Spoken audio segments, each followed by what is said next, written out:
nakakakatsa siya. Ah, Pero yung pagong, ano? siya nagtanim nung walang dahon. Walang Ano yung talbos. saging? Saging. Ah, putik, no? Sabi ng unggoy, akin may dahon. Mm. May bunga na eh. Nandun ang bunga malapit eh. Bunga. Talbos pa lang. Mm.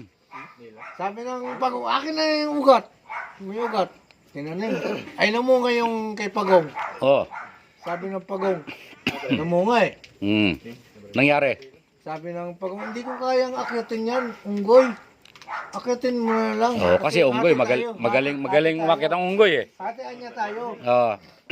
Yung inakit niya yung unggoy, kaya lang kaya si unggoy doon. Ah, hinog na pala. Oh, tirahan mo naman niya ako. Sabi ni pagong, Oh. hindi na. Ay, mautak si unggoy eh. Oo. Hindi ginawa ni pagong. So, why si unggoy, nilagyan ng tinik yung sa akin. Hindi Ang nakababa. puno. Yung puno. Matalino nga. Puta nung nakababa si unggoy. Galit si unggoy dahil tilagyan ng tinik eh. Oo. Puta, itatapon niya kita sa tubig.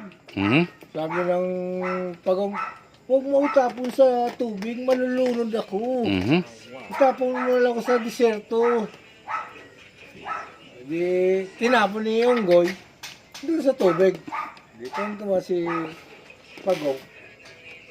Di siya nalunod kasi marunong lumangoy. Oo. Pero may kukwento pa ko eh. Ah, ano nangyari pare? Di, meron pa.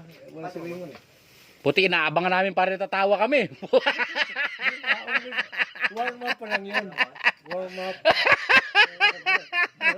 Pero at least pare, napatawa mo pa rin ako.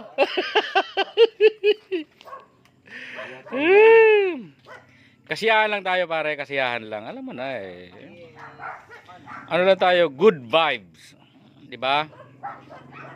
Wala ako sa grip.